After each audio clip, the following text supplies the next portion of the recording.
1 year today. Who knew that the last 12 months would bring us what they actually did? 1 year today was the day that New Zealand went into full national lockdown, and the pandemic had been declared worldwide around about here too. We are lucky in New Zealand in so much as we have managed to mostly keep COVID under control and have not been impacted anywhere near as much as the rest of the world. But still, what a crazy year it has been over here for us. So what has the last 12 months brought us here in New Zealand and me and Riding to Health? So today, a year ago, we were heading into national lockdown. We had to, knocking the tripod. We had to, 48 hours notice to shut the doors. We had to notify all our customers, cancel all the appointments, sort out and process any payments for appointments that people had paid for already. We had 48 hours to sort out all of our personal training to go online and apply for the government subsidy so that all of the Riding to Health staff could stay employed. So that was what I was doing a year ago. Since then, oh my God. So whilst the world was focusing on COVID, this about now was when my whole leg battle just really did start to kick off in March, when I was first wrongly diagnosed by one of the consultants. I was wrongly diagnosed by 2 consultants, and in May I was seen by my new GP, who sent me to the right place. So my hospital visits started around May, and that's when I stopped working. Now this is when my little band of heroes stepped in, and this little group of people have got no idea how important they were for how my 2020 ended up. And that is my team of staff at Riding to Health. Now, I have always led the way I would want to be led. I have never been a hierarchical manager. I have always involved everyone all the way along. Now, that is the way I worked when I was a teacher, and it's the way I'd want to be treated if I was under a manager. So I just treat people the way I want to be treated. It's not rocket science. And that stood me in good stead, because it is because of my team of staff at Riding to Health that Riding to Health still exists today.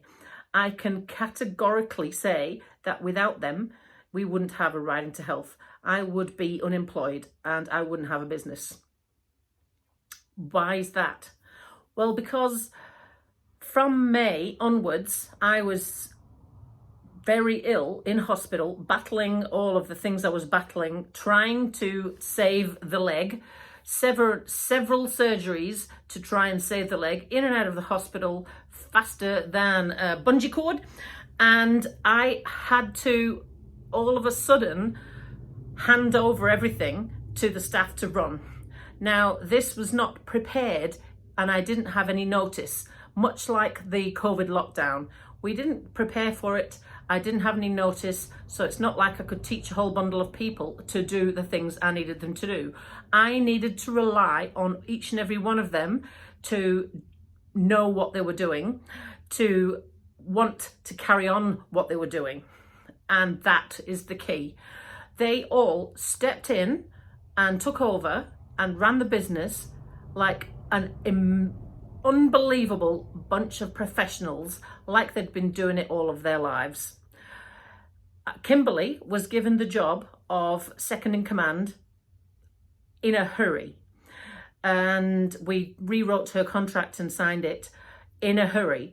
I was literally waiting for an ambulance sort of thing, and she took over straight away everything.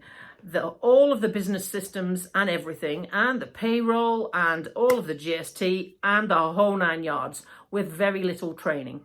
She and my accountant, Jamie, worked together in order to keep everything running how it should be, so I didn't get in trouble with the government or any other people. And then the other two staff I had at the time, Trina and Gemma, between the two of them, they ran the massage department. They took over and they ran it.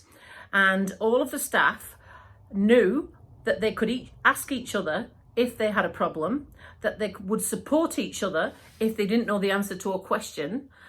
And I am just so proud of them for what they did. There's no words that I can use to describe how immensely proud I am of those staff. Later on in the year, we were supposed to be hosting some SIT student placements. This was, I think it was June, July sort of time. So I'm well out of the picture. I'm really ill in hospital. And the local Polytech were sending us some students for placements. Now, we were keen to keep those placements going because this was in the middle of the COVID pandemic just kicking off, and there were so many work placements had cancelled. We wanted to continue to support the local Polytech by taking those students.